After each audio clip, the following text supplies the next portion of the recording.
Hi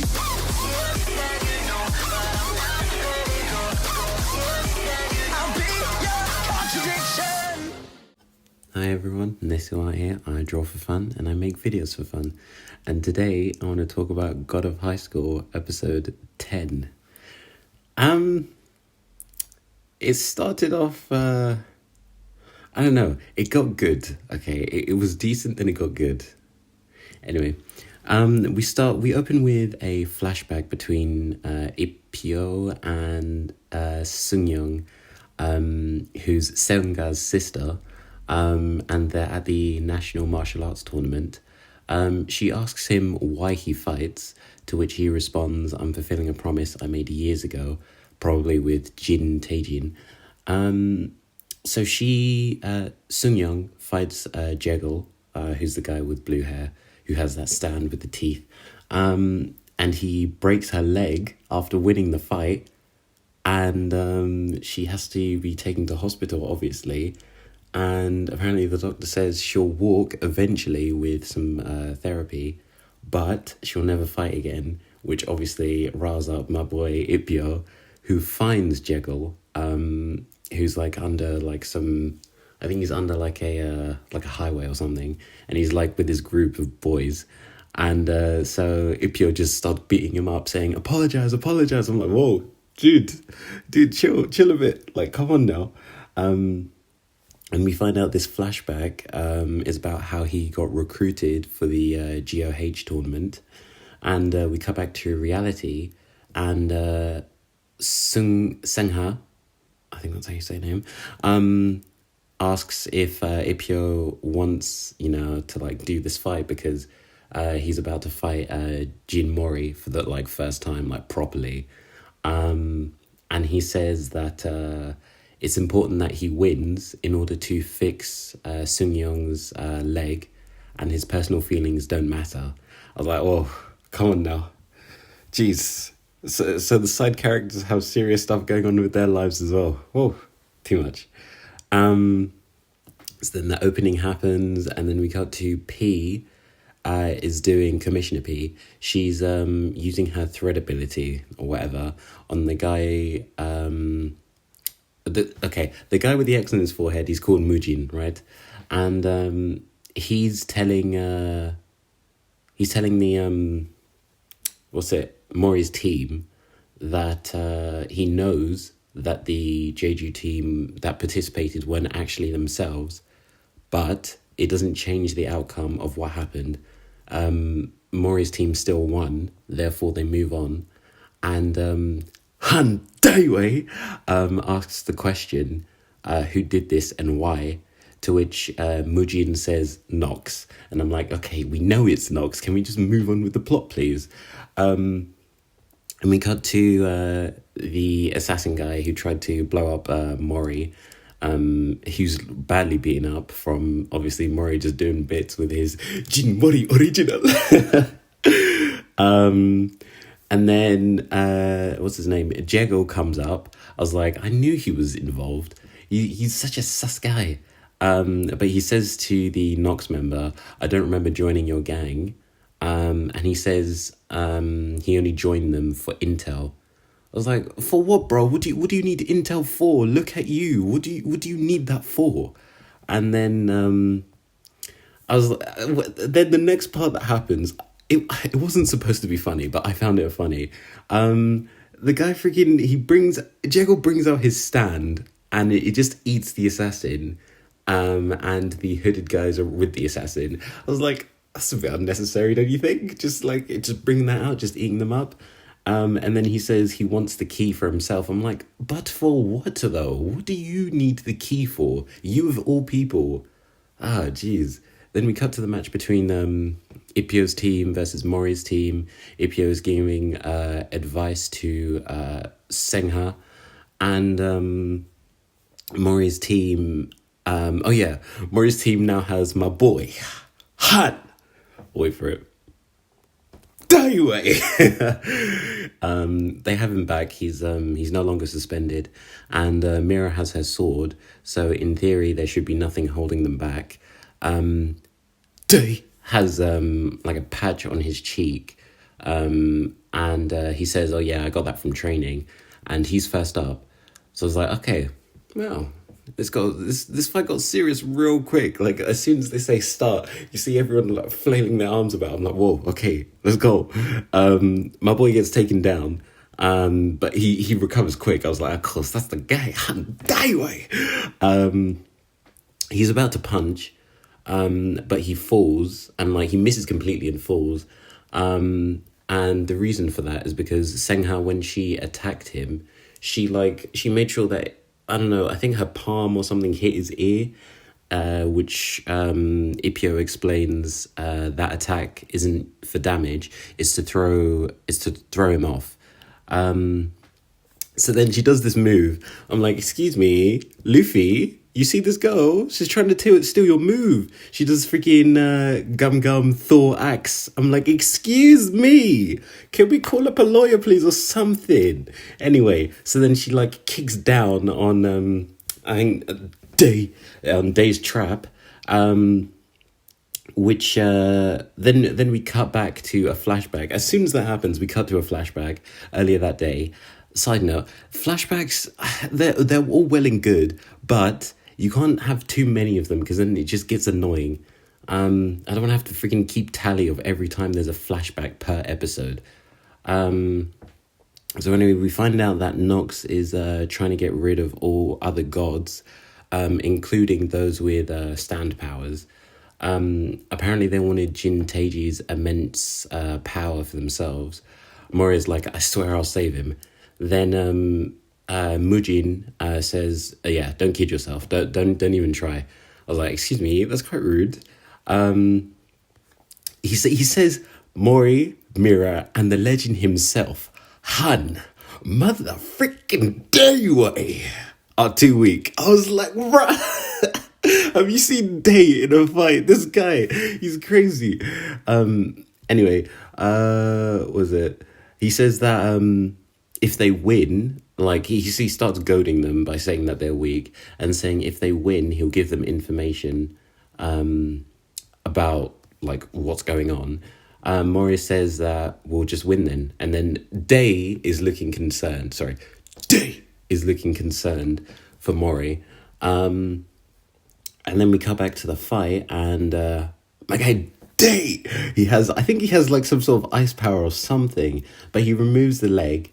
He then punches and then kicks to gain some distance. So then she goes flying into like the corner of the ring. Ipio says, all right, GG, since the first hit didn't work, just drop out. I was like, whoa, talk about kicking a friend while they're down, man. She just got knocked back a little bit. Give her time. She'll do all right. I mean, she won't because, you know, that's my guy. Han Dayway. He's a demigod, but still. So anyway, my girl Sengha, she gets back up and she says, do you think I'll end up like my sister? I was like, whoa, can we not bring in fresh wounds, please? That's too much. And she was like, I decide to fight. I know something like, what was it? Oh yeah, she says, I decide to fight. I was like, yeah, I knew something like this would happen because they set this up since like the last fight she had where she like one-shot that guy in the chin. Freaking Ipio was giving advice, but it seemed like she wasn't doing what she wanted to do. Anyway, so she says, whatever happens, I won't have regrets.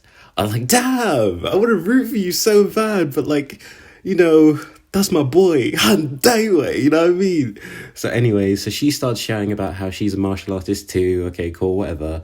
Then she kicks, and then Day meets that kick with a punch. I was like, oh, my boy, okay, he's sick. He just goes up, bow, like that. So then, obviously, Day wins. Day. And he then goes to Mori. He walks out the ring like nothing happened, right? And then he goes to Mori specifically and says, you don't have to win. We have to win. I was like, bruh, Day. I'm trying to be like you, G. Then Mira agrees, obviously, and then adds to that. Then Sunyoung like appears. I was like, what? Where did you come from? She starts wheeling around because she's in a wheelchair. She comes up and then she starts talking to Ipio, saying his reasons, like talking about his reasons for participating in this tournament. Apparently, Sengha told her everything. And she says, thanks for worrying about my leg, but you have to fight for your own sake. Which is, it's kind of sad because like he's doing this because he wants to fix her leg, and like it's a noble cause, but like she's saying, no, don't worry about that, do you, boo. I'm like, yeah, okay, fair enough. Then Ipio says, I'm gonna do this for me then. Then we cut to P and the rest of the bad guys she was with. And then I was like, come on now. Like, why are you going to do this to P? She has like a stab in her stomach. I'm like, can we not do that, please? Thank you. Then the Nox leader comes up. I'm like, okay, so we're starting like this, right? And apparently Mujin knows him. Apparently, I think they're like old friends or something. And the reason for the tournament is to awaken the sleeping key. Then we get some... we cut to some of the hoods who are outside of the arena and 4 of the commissioners who are waiting to like take them on. Then the Nox leader summons a massive sword, the same one that took on Jin Taejin. Then we cut to the next match, which is between Mori and Ipio. Mori says that this will be fun. Then Ipio says, with the way your taekwondo is, you won't beat me. So then we cut to Mujin, who blocks the sword with his own power. Then we cut again to Mori and Ipio. They start fighting hand to hand, which I really like GOH for like the way that they fight because it's very realistic. And the amount of kicks that they do loads of kicks. Freaking love that. Then Ipio kicks Mori up close, knocks him down, and says, your first weakness, you're bad at close combat. Oh my goodness. The devastation on Mori's face. Yo, okay, we've never seen Mori like straight up lose. Like, yeah, like, you know what I mean? Like, he's been taken down, but like, he's never been that devastated from taking the L. Then Mori was, he comes back up. He starts doing his triple kick. He's cut off midway. Then Ipio says, your second weakness, the prep before your techniques are obvious. I was like, okay, it looks like we have to wait. We don't have to wait episodes for a character to use their attacks. Wink, wink, nudge, nudge. Dragon Ball. Then Mori says, after being knocked down on his backside, omoshire, then brings out his OG move, twin blue dragon kick, which is obviously blocked by Ipio's Tekyon. Then he says, your third weakness, your techniques place too much strain on your body. I was like, what are you, his teacher? What's going on? Anyway, so then Mori is dumbfounded by the amount of L's he's taken so far. Then we cut to the Nox leader and Mujin, who are like still struggling between each other. Obviously, Mujin is trying to stop the sword from like freaking firing at the arena. Then the hooded guys start harmonizing, and then they summon this ugly looking eye. I'm like, okay, which opens a gate in the sky, not to be confused with Gate of Sky. その誠を見せてやろう。開け、異教の帳。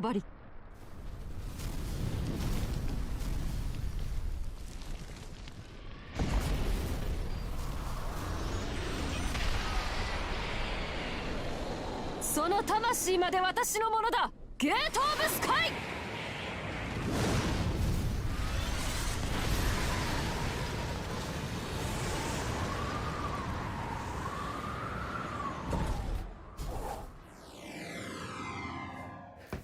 Come on now.